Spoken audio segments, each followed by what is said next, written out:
Programang ito ay rated SPG, striktong patnubay at gabay ng magulang ang kailangan. Diretsahang pinayuhan ni Roda si Marites na iwanan nito si Rigor. Doon na lang daw umano si Marites sa lalaking magpapahalaga sa kanya at nang sa ganon ay maramdaman man lang ni Marites ang maging masaya.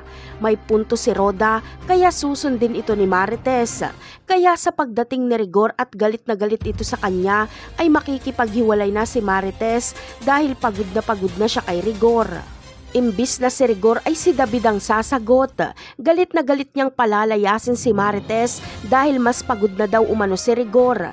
Hindi agad lalaya si Marites dahil hindi niya matanggap ang kabastusan ni David. Pagsasabihan niya si David pero magagalit lang ito at aalipustahin pa si Marites. Sa pagkakataong ito ay hindi nakatiis si Santino kaya inupakan niya si David. Black ay ang inabot ni David. Hindi kasi sila maawat ni Marites. Lumabas kasi si Rigor para hanapin si Lena.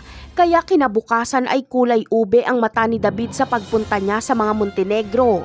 Masamang balita ang sasalubong kay David dahil sasabihin sa kanya ni Olga na may relasyon si Ramon at Marites.